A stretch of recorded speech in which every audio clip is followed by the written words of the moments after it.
The morning sun barely crested the horizon as Master Sergeant Kate Morgan arrived at the Fort Liberty dining facility at 400 hours. Her boots, polished to a military shine despite her kitchen assignment, clicked against the concrete walkway.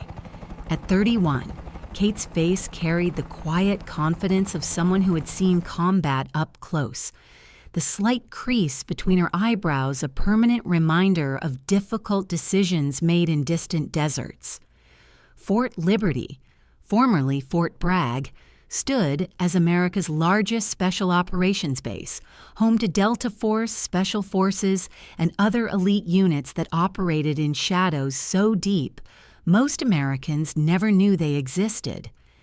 The sprawling North Carolina base had trained America's finest warriors since World War II, but few were as accomplished as the woman who now wore a chef's apron instead of combat gear. Kate unlocked the industrial kitchen's heavy door, flipped on the lights, and began her morning ritual. Her movements were precise, economical, the same efficiency she'd once applied to clearing buildings in Raqqa and Damascus, now directed toward preparing breakfast for 200 hungry soldiers. She checked inventory, preheated ovens, and laid out ingredients with tactical precision. As she worked, Kate's hand occasionally drifted to her right knee, massaging the deep ache that never fully disappeared. The titanium pins holding her shattered joint together were a permanent souvenir from her last mission. 2 years had passed since that night in Syria when everything went wrong, but the memories remained razor sharp. Damascus Province, Syria, 2021 darkness. Dust. The rattling of AK-47 fire cutting through the night. Kate's Delta Force team had been ambushed during an extraction operation. 3 teammates already down. Their commander, Colonel James Harrington, bleeding heavily from a chest wound. "Leave me, Morgan. That's an order," Harrington had gasped, pressing the intelligence package into her blood-slicked hand. Kate ignored the order, dragging the 220-pound commander behind cover while returning fire one-handed. "No man left behind, sir. Not on my watch." What followed was 4 hours of hell. Kate moving through the darkness, eliminating threats one by one, creating an extraction path while protecting her wounded commander. 17 confirmed kills by mission's end. Her knee shattered by a grenade fragment in the final moments before extraction. When they finally reached the evacuation helicopter, Harrington, barely conscious, had gripped her arm. "You're the finest soldier I've ever served with, Morgan. Don't forget that, ever." Kate's reflection broke as David Chen, one of her kitchen assistants, entered the facility. "Morning, Miss Morgan," said Chen, a former infantry soldier who had never seen combat but respected Kate's quiet efficiency. Like most at Fort Liberty, he knew her only as the talented head chef with military bearing and a mysterious past. "Morning, Chen. Start on the eggs. We're feeding the brass today."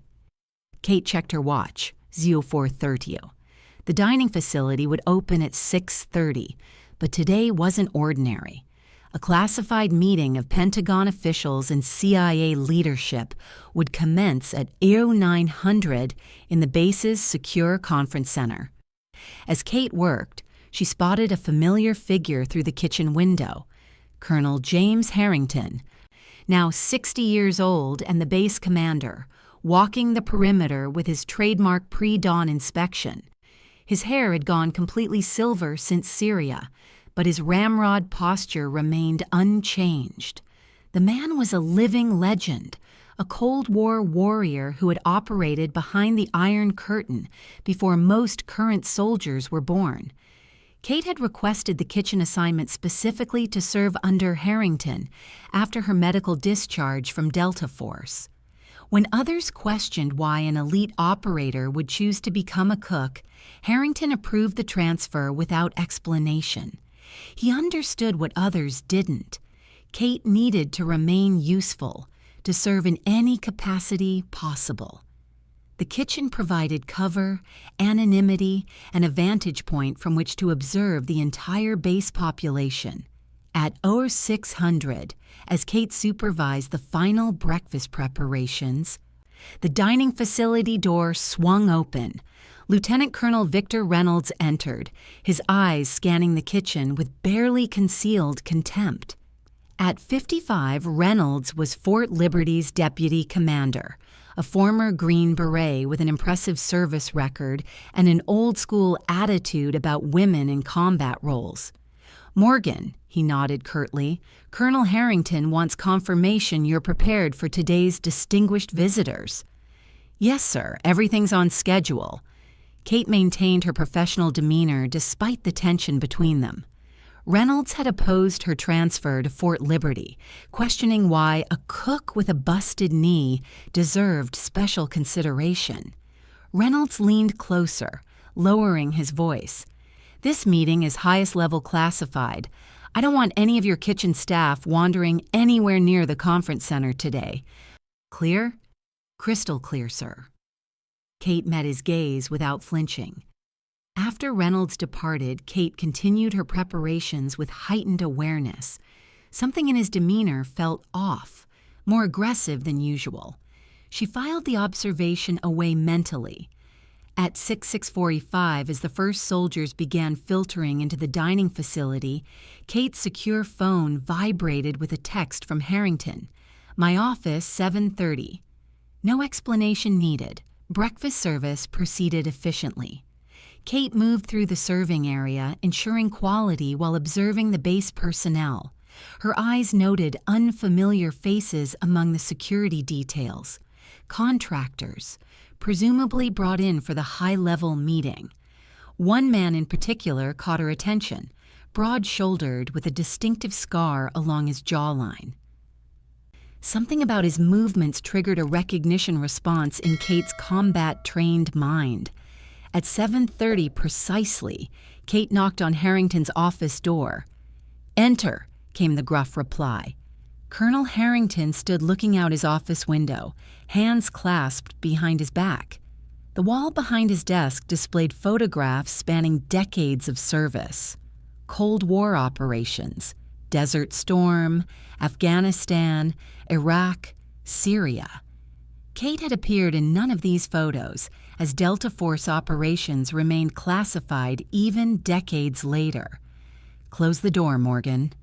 Harrington didn't turn around. "I need your eyes today." "Sir?" CIA Station Chief Richard Mills was abducted in Berlin 3 days ago. The Russians have denied involvement, but our intelligence suggests otherwise. Harrington finally turned, his weathered face grave. "The conference today isn't just about strategic planning. It's about identifying a leak." Kate's posture straightened instinctively. "Within Fort Liberty, sir?" "Possibly. Intelligence suggests we have a mole. Someone feeding information to the Russians. Could be military, could be civilian contractor." Harrington's eyes narrowed. "Someone with access to our operational planning." "What do you need from me, Colonel?" "What you do best, Morgan. Observe. Report. The kitchen gives you access to everyone without raising suspicion. Your Delta training makes you the perfect covert observer." Kate nodded. "Any suspects, sir?" "Too many with access, but something doesn't feel right about the additional security personnel brought in for this conference. I want you watching the dining facility.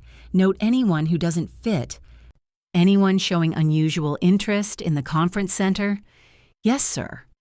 As Kate turned to leave, Harrington added, "And Morgan, trust no one, not even staff you've worked with for years."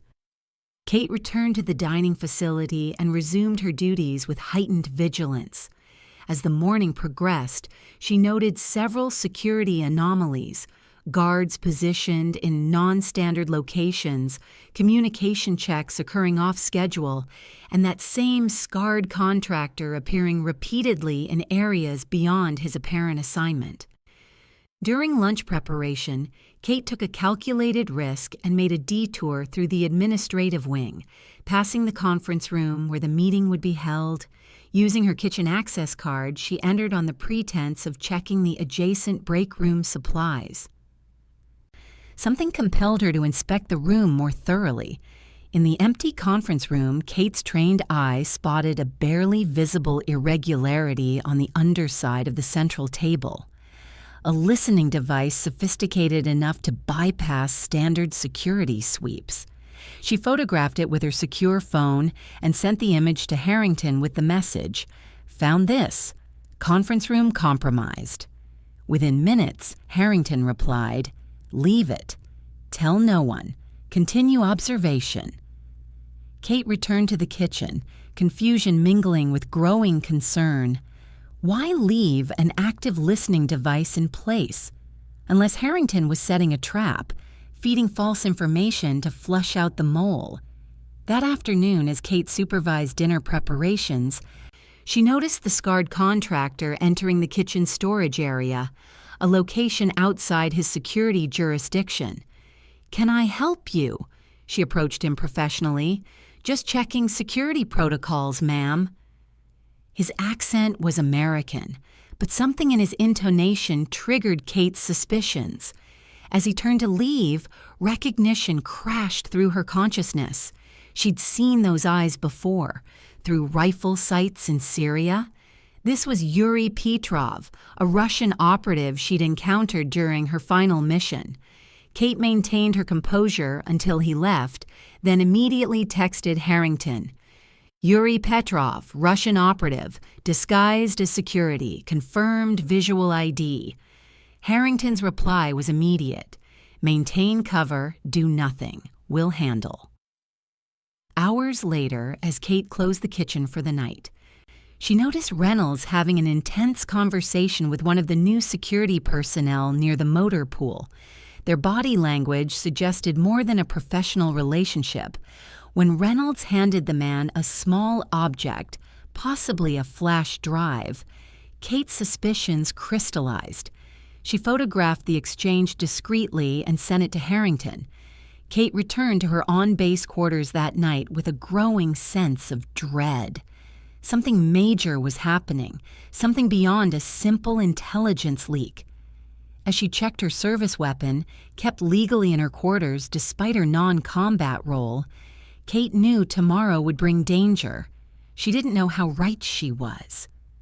The next morning, as dawn broke over Fort Liberty, Kate entered the kitchen at 400 as usual. The high-level conference would begin at 900, and her team was preparing an elaborate breakfast service for the attendees. Kate moved with increased alertness, noting security personnel positions and communication patterns. At 06:15, as the kitchen team completed preparations, Kate spotted Petrov again, this time speaking with Reynolds near the conference center entrance. Their conversation appeared heated, with Reynolds gesturing emphatically before both men separated quickly. Kate texted Harrington, "Reynolds and Petrov. Possible collaboration." No response came. As Kate supervised breakfast service, she noticed something else disturbing. Staff Sergeant Mike Coleman, Fort Liberty's head of security, looking unusually tense as he inspected the dining facility. Coleman, a former Navy SEAL with an impeccable record, had always been professional with Kate, respecting her skills without knowing her background. "Everything satisfactory, Sergeant?" Kate asked as he passed the serving line. Coleman's eyes darted nervously. "Fine, Morgan. Just fine." He leaned closer, voice barely audible. "Keep your head down today. Something's not right." Before Kate could respond, Coleman moved away quickly, continuing his inspection with military precision that couldn't quite mask his anxiety. At 8:05, as Kate's team cleared breakfast and prepared for the mid-morning service, the base emergency system suddenly activated, not the standard alert tone, but the chemical hazard warning. Simultaneously, the lights flickered and went out. emergency generators failing to engage. In the momentary confusion, Kate heard what others didn't: the distinctive sound of suppressed weapons fire from the direction of the conference center. Something was very wrong. In the dim emergency lighting, Kate moved swiftly to the kitchen office, unlocking a secure cabinet hidden behind cleaning supplies. Inside lay her insurance policy, an M4A1 carbine with suppressor, 2 extra magazines, and a tactical vest. Equipment she'd stored with Harrington's silent approval, against regulations but guided by instinct. As Kate efficiently checked her weapon, David Chen burst into the office, eyes wide with panic. "Ms. Morgan, there are armed men entering the dining facility." "Get in the walk-in freezer with the others. Lock it from inside. Don't come out until you hear my voice or military police." Kate's voice had changed, harder, commanding. The voice of a Delta operator, not a kitchen manager. Chen stared at the transformation occurring before him, the cook now armed and radiating lethal competence. "Go, now." Kate's tone left no room for questions. As Chen retreated to safety, Kate moved to a position with clear sight lines to all 3 dining facility entrances. Through the windows, she could see armed men in security uniforms moving with tactical precision across the compound. Not random violence, a coordinated assault. The main entrance doors burst open as 4 men in tactical gear entered, weapons raised, expecting an empty facility with perhaps a few unarmed kitchen staff. What they found instead was Kate Morgan, no longer hiding behind an apron, M4 raised and already acquiring targets. Kate engaged with the cold efficiency that had made her a legend in Delta Force. 2 controlled pairs to the first 2 intruders. Center mass, immediate incapacitation. As they dropped, she was already transitioning to the remaining threats, who belatedly realized they were facing a trained operator. The 3rd man managed to fire a burst that shattered the coffee station inches from Kate's position. She rolled laterally, came up on one knee despite the pain, and put 3 rounds through his chest. The 4th attempted to retreat, calling frantically into his radio, but Kate's final rounds caught him in the doorway. 4 down in under 6 seconds. Kate moved immediately, changing position, applying the combat maxim that had kept her alive through dozens of operations: stay mobile or die. She keyed her secure radio, a device few knew she carried. Kitchen secure. 4 hostiles down. Morgan reporting. She used minimal transmission discipline, knowing the enemy might be monitoring communications. Harrington's voice came through immediately. "Morgan, conference center under assault. 20+ hostiles. They have Baranov." "Baranov?" Kate questioned, moving toward the kitchen's rear exit. "Dr. Alexei Baranov, Russian defector, nuclear physicist, real target of the conference." The pieces clicked into place in Kate's tactical mind. This wasn't about intelligence gathering. It was an extraction operation, targeting a high-value Russian scientist who had defected decades ago. "Reynolds?" Kate asked, checking her ammunition. "Confirmed hostile. KGB sleeper activated. You're cleared hot, Morgan. Save Baranov. Whatever it takes." "Roger that." Kate moved through the kitchen's rear exit, entering the maze of service corridors that connected Fort Liberty's main buildings. Her years in the kitchen had familiarized her with paths few soldiers knew existed: maintenance tunnels, service elevators, access points designed for facility staff, not combat operations. Kate moved with practiced stealth toward the conference center, encountering 2 more hostiles in the underground passage. She eliminated them efficiently, confirming her suspicion that the attackers knew the base's layout intimately, information only someone with high-level access could provide. Reaching the conference center's lower level, Kate heard gunfire and shouting from above. Through a security camera feed visible in the guard station, she saw the conference room in chaos. Several military officers down, others being held at gunpoint, and Reynolds directing the operation with cold efficiency. In one corner stood a man Kate recognized from intelligence briefings, Dr. Alexei Baranov, 65 years old, one of Russia's top nuclear physicists who had defected during the Cold War. The man whose knowledge of Russia's nuclear defense systems had given America a crucial edge for decades. Kate assessed the tactical situation. At least 15 hostiles in the conference room, with Reynolds and Petrov directing the operation. Baranov was being secured for transport, likely to a helicopter extraction point. The main security forces were neutralized or contained, explaining why no response team had arrived. Moving silently through the lower level, Kate accessed the conference center's blueprint on her secure phone, identifying a maintenance shaft that would allow her to reach the roof undetected. If this was an extraction operation, the helicopter would land there, the only viable extraction point with the base on lockdown. As Kate climbed the maintenance ladder, her injured knee protesting with each rung, she heard Harrington's voice again through her earpiece. "Morgan, be advised, Coleman's daughter is being held hostage. He's compromised but unwilling. Baranov must not leave U.S. soil. He carries knowledge of Project Winter Star." Winter Star? Cold War missile defense system, being reactivated. Baranov designed the targeting algorithms.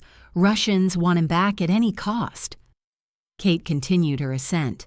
The stakes now crystallized. This wasn't just about one scientist.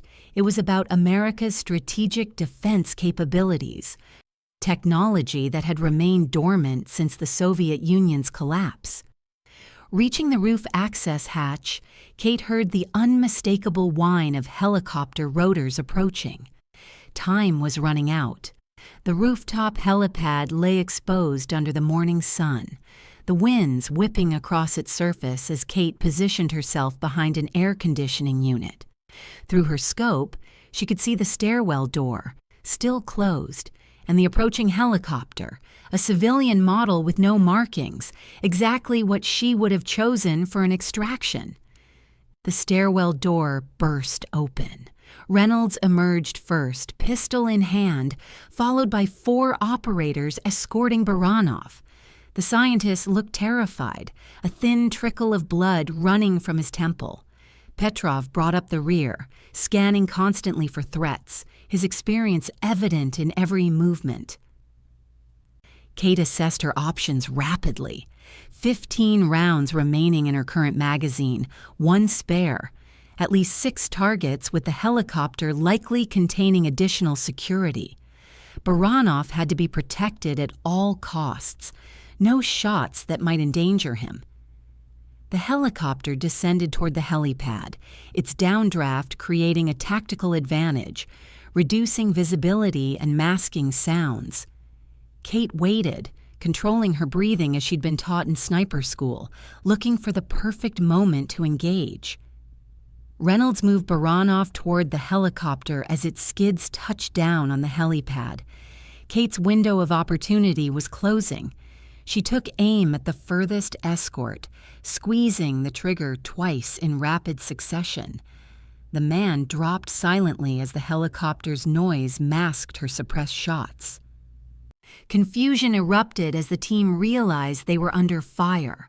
Reynolds pulled Baranov behind a concrete barrier, while the remaining escort sought cover, firing blindly toward Kate's position. Kate shifted immediately, moving laterally to a new firing position before engaging again. 2 more escorts fell to her precise fire before Petrov identified her location and directed concentrated fire in her direction.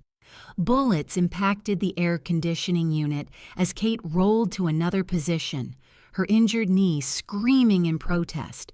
She came up firing, eliminating the last escort, leaving only Reynolds, Petrov, and the helicopter crew. "It's over, Reynolds!" Kate shouted above the helicopter noise. "Stand down!" Reynolds responded with a burst of gunfire, pulling Baranov toward the waiting helicopter. "You're out of your depth, Morgan. You're just a cook." The statement might have been comical if the stakes weren't so high. Kate steadied herself, took careful aim, and put a round through Reynolds' shoulder, his gun arm. He cried out, dropping his weapon, but maintained his grip on Baranov. As Kate prepared to advance, movement from her peripheral vision warned her just in time. She rolled sideways as Mike Coleman emerged from a service door, firing at her position. "Sorry, Morgan," Coleman shouted, his face a mask of anguish. "They have my daughter." Kate took cover behind a ventilation shaft. "They'll kill her anyway, Coleman. You know how this works." Doubt flickered across Coleman's features. The momentary hesitation was all Kate needed. She fired a non-lethal shot, catching Coleman in the thigh. He fell, clutching his leg, his weapon skittering across the rooftop. The helicopter lifted slightly, hovering a few feet above the helipad as Reynolds dragged the struggling Baranov toward it. Petrov provided covering fire, his expertise evident in the precision of his shots. Kate was pinned down, her position deteriorating, when an unexpected voice came through her earpiece. "Morgan, East Side, coming to you." Harrington's voice, strained but determined. Kate glanced toward the eastern edge of the roof in time to see Colonel Harrington emerge from another access point, his service pistol raised, blood staining his uniform from an earlier confrontation. The distraction allowed Kate to move again, circling behind an electrical housing as Harrington engaged Petrov in a firefight. The old colonel moved with surprising agility for his age, his Cold War training evident in every action. Kate used the diversion to advance toward Reynolds and Baranov. As she moved, a sudden realization struck her. Petrov wasn't shooting to kill Harrington, despite having clear opportunities. His fire was carefully placed to miss vital areas. Reynolds had reached the helicopter, physically lifting Baranov toward the open door where another operative waited. Kate took aim but couldn't risk hitting the scientist. She needed to get closer. Sprinting across open ground, Kate felt a bullet graze her arm but maintained her charge. She reached the helicopter just as Reynolds shoved Baranov inside. With a flying tackle that ignored her knee's protest, Kate slammed into Reynolds, both of them crashing to the helipad surface. They grappled violently, Reynolds' military training evident as he fought with desperate strength. Kate matched him technique for technique, but her injured knee gave him an advantage he exploited ruthlessly, driving his knee into her weakened joint. Pain exploded through Kate's consciousness, momentarily blinding her. Reynolds seized the opportunity, wrapping his hands around her throat, squeezing with murderous intent. "You should have stayed in the kitchen, Morgan," he snarled, his face contorted with hate. Kate's vision began to tunnel as oxygen deprivation set in. With fading strength, she reached for her belt, extracting a kitchen knife she'd instinctively brought along, the same professional-grade knife she used daily for food preparation. With an upward thrust born of desperation, Kate drove the knife into Reynolds' side. Not a killing blow, but enough to break his grip. She rolled away, gasping for air. As Reynolds clutched his bleeding wound, the helicopter had begun to lift off, Baranov visible through the open door, struggling against his captors. Kate staggered to her feet, retrieving her dropped rifle, and took careful aim at the helicopter's tail rotor. 3 precise shots. The tail rotor shattered, sending the helicopter into an uncontrolled spin. The pilot fought for control, managing to bring the aircraft down roughly on the helipad rather than plummeting to the ground below. The impact was violent enough to throw the door gunner from the aircraft. Kate advanced on the downed helicopter, weapon raised, as Petrov emerged from his position with hands raised. To Kate's shock, he was helping Harrington walk, supporting the wounded colonel. "Stand down, Morgan," Harrington ordered, his voice strained. "Petrov is one of ours." Kate kept her weapon trained on the Russian. "Sir?" "Deep cover CIA, has been for years." Harrington grimaced in pain. "He's the one who warned us about Reynolds." Before Kate could process this revelation, movement from the helicopter caught her attention. Reynolds emerged, blood soaking his side, a pistol in his hand. He raised it toward Baranov, who was staggering from the crashed helicopter. "For Russia!" Reynolds shouted. 3 shots rang out simultaneously, from Kate's rifle, Petrov's pistol, and Harrington's sidearm. Reynolds jerked violently as all 3 rounds found their mark, collapsing to the helipad surface, dead before he landed. The rooftop fell momentarily silent, broken only by the groaning of the helicopter's damaged frame and the distant sound of alarms. "Why?" Kate asked, looking between Harrington and Petrov. "Why not tell me?"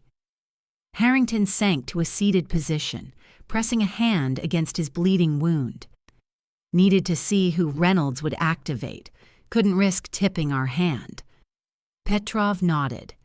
"I've been tracking this cell for 3 years. Reynolds was just one of several sleepers planted during the Cold War. KGB's long game." Kate helped Baranov sit down, checking him for injuries. The scientist looked at her with bewildered gratitude. "You saved more than just me, young woman," he said in accented English. "Winter Star. It is being reactivated because your intelligence indicates Russia has developed hypersonic nuclear capability that can overwhelm conventional defenses." "That's above my pay grade, sir," Kate replied professionally, though the implications were clear. She had prevented a catastrophic shift in the strategic balance between superpowers. Coleman dragged himself over, his leg wound, bleeding but not life-threatening. "Morgan, my daughter," Petrov answered. "Already secured. CIA team extracted her from the holding site 20 minutes ago. She's safe." Relief washed over Coleman's face as he slumped back against a concrete barrier. Military police and reaction teams finally breached the roof access points, securing the area as medical personnel rushed to treat the wounded. Kate remained by Harrington's side as medics worked to stabilize him. "You did good, Morgan," the colonel said weakly. "Damn good." Kate allowed herself a small smile. "Just doing my job, sir." "Which job?" Harrington asked with a pained chuckle. "Delta operator or chef?" "Both, sir. Always both." As Harrington was evacuated from the rooftop, Kate surveyed the aftermath of the operation. 7 hostile operators dead on the roof alone, plus Reynolds. 4 more in the dining facility. Others throughout the base being rounded up by security forces. The attack had been sophisticated, well-planned, and would have succeeded if not for one critical oversight. They had underestimated the cook. 6 weeks later, Fort Liberty had returned to normal operations, or what passed for normal after such a dramatic security breach. The official story reported to the public mentioned only a security incident that had been promptly resolved by base personnel. The full truth remained classified at the highest levels. Kate Morgan stood at attention in her dress uniform, the first time she had worn it since leaving Delta Force. The ceremony taking place in Fort Liberty's headquarters was small, attended only by those with appropriate security clearance. Colonel Harrington, still moving carefully from his wounds but recovering well, stood before a podium, his chest decorated with ribbons from conflicts spanning 5 decades. "The Medal of Honor is not awarded lightly," Harrington began, his voice carrying the gravity the moment deserved. It represents the highest recognition of valor our nation can bestow. Kate remained perfectly still, her eyes fixed forward as Harrington continued. Master Sergeant Catherine Morgan's actions on April 17th prevented the abduction of a vital national security asset and neutralized a Russian deep cover operation decades in the making. Acting alone for much of the engagement, Sergeant Morgan eliminated 16 hostile operators and prevented catastrophic damage to United States strategic capabilities. The small audience, composed of high-ranking military officers and intelligence officials, listened in respectful silence. Among them sat Dr. Baranov, now under permanent protection at a secure facility where he continued his work on America's missile defense systems. For conspicuous gallantry and intrepidity at the risk of life above and beyond the call of duty, Harrington continued, lifting the medal from its case, I present the Congressional Medal of Honor to Master Sergeant Catherine Morgan, United States Army. As Harrington placed the medal around Kate's neck, he spoke quietly enough that only she could hear. Not bad for a cook. Kate's lips twitched slightly. The closest she would come to breaking military bearing during the ceremony. After the formal proceedings concluded, Kate found herself in Harrington's office for a private conversation. The colonel sat behind his desk, looking more like his old self despite the medical leave he would soon begin. The Pentagon has taken a special interest in your future, Morgan, Harrington began, sliding a folder across his desk. Given your unique combination of combat experience and culinary skills. Kate raised an eyebrow as she reviewed the contents. Transfer orders to the Delta Force training facility with an unprecedented dual role. They want me to train operators and cook for them, sir? Harrington chuckled. Not exactly. They want you to develop a new infiltration specialty. Operators who can establish deep cover in non-military roles. The kitchen provided you perfect cover here. They want to formalize that approach. Kate considered the implications. Using ordinary positions as covers for forward deployed operators. Exactly. Who suspects the chef, the janitor, the administrative assistant? Harrington leaned forward. You proved the concept works. Now they want you to build a program around it. Kate closed the folder, her decision already made. When do I start? 2 weeks. Gives you time to train your replacement in the kitchen. Harrington's expression softened slightly. You've earned this, Morgan. You never stopped being Delta, even when cooking scrambled eggs. Kate nodded, allowing herself a rare smile. Thank you, sir, for everything. As Kate left headquarters, she passed Mike Coleman, now walking with a slight limp that would likely be permanent. He stopped, extending his hand. I never got to properly thank you, Morgan, for understanding, for not shooting to kill when you had every right to. Kate shook his hand firmly. You were protecting your daughter. Any parent would do the same. Still, Coleman continued, I've submitted my resignation. Can't serve effectively after what happened. Reconsider, Kate said. The base needs experienced security personnel who understand how infiltration really works. Use what happened to improve our protocols. Coleman looked surprised, then thoughtful. I'll think about it. 6 months later, Fort Liberty's newest class of Delta Force candidates stood at attention in the training facility's main courtyard. The 20 men and 4 women represented the finest soldiers the Army had to offer, selected from thousands of applicants for the opportunity to join America's most elite fighting force. Their senior instructor, a grizzled former operator named Wilson, paced before them with evaluating eyes. Delta selection has a 90% washout rate, he began, his voice carrying across the courtyard. "Most of you will fail. Most of you should fail. We only want the best." The candidates remained rigidly at attention as Wilson continued. "Today, you begin special operations training that goes beyond anything you've experienced. You'll be taught by operators who've conducted missions you'll never read about in any history book." He paused, checking his watch. "Your first instructor should be here momentarily." As if on cue, the facility's side door opened and Kate Morgan emerged. Wearing not the expected tactical uniform, but a chef's apron over her military pants and t-shirt.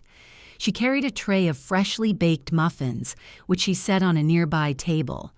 The candidates exchanged confused glances as Kate approached, wiping her hands on her apron. "At ease," she said calmly, studying their faces. Wilson suppressed a smile as he made the introduction. "Candidates, this is Master Sergeant Morgan, Medal of Honor recipient, former Delta operator, until recently Fort Liberty's head chef." Kate removed her apron, revealing the distinctive Delta Force insignia on her shirt. "Lesson 1 begins now," she announced. "Appearances can be deceiving. Expectations can be fatal." She picked up the tray of muffins, offering them to the bewildered candidates. "These are blueberry. Bake them fresh this morning. Everyone take one." As the candidates hesitantly accepted the offering, Kate continued, "While you eat, consider this. 6 months ago, I eliminated 16 Russian operatives while running the Fort Liberty kitchen. The enemy never suspected the middle-aged woman serving eggs was the most dangerous person on base." Kate set down the empty tray, her demeanor shifting subtly.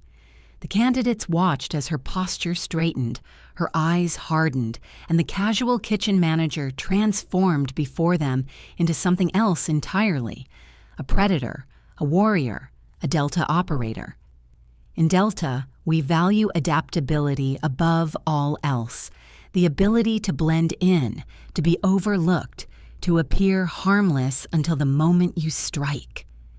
Her voice carried absolute authority now. "Half your training will focus on becoming the most lethal fighters on Earth. The other half will teach you to hide that lethality in plain sight." Kate pointed to the administration building. "Classroom 3, 2 minutes. Your first technical briefing begins with how I used kitchen equipment as tactical advantages during the Fort Liberty incident." As the candidates doubled time toward the building, Wilson stepped beside Kate. "You enjoy this way too much, Morgan." Kate allowed herself a small smile. "Keeps me sharp. Besides, someone has to teach them that the most dangerous person in the room rarely looks the part." Later that evening, Kate drove to the small military cemetery on the edge of Fort Liberty.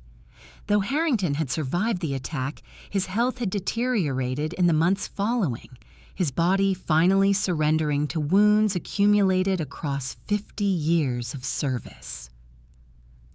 His funeral 3 weeks earlier had been attended by generals, intelligence directors, and even the president.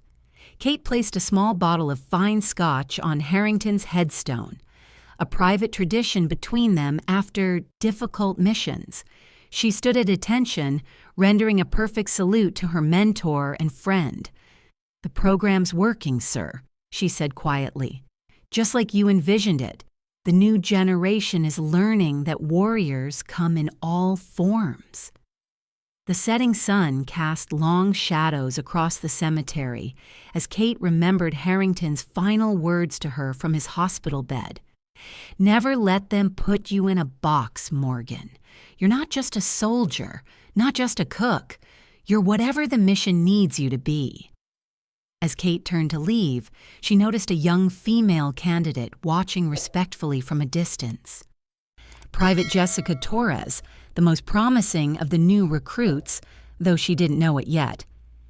"Ma'am," Torres said hesitantly, "the others sent me to ask, is it true you killed 3 men with a kitchen knife?" Kate smiled slightly. 2 with the knife, the third with a copper mixing bowl. Torres's eyes widened. They didn't believe me when I told them what my father said about you. Your father? Master Sergeant Luis Torres, served with you in Syria. Recognition flashed in Kate's eyes. Luis Torres, one of the men who hadn't made it home from her final mission, the mission that had cost Kate her place in Delta's operational teams. Your father was a good man, one of the best I served with. Torres nodded, fighting back emotion. He told me once, if anything happened to him and I ever made it to Delta, I should find the woman who could cook better than the mess hall and fight better than anyone else. Kate studied the young soldier, seeing echoes of Luis in her determined expression. Your father saved my life twice in Damascus. I couldn't save his. But you brought him home, Torres said quietly, when others would have left him. That mattered to our family. Kate nodded, understanding the importance of that final dignity. Come on, I'll show you a few knife techniques your father taught me. Might come in handy someday. As they walked back toward the training facility, Kate reflected on the strange path her life had taken. From Delta operator to cook to instructor, roles that seemed disconnected but were united by a single purpose, service. The kitchen had never been a demotion or a hiding place. It had been another battlefield, another way to protect what mattered. And in the end, it had proven that the most effective warriors weren't always those in combat gear with rifles raised. Sometimes they wore aprons. Sometimes they served breakfast before they served justice,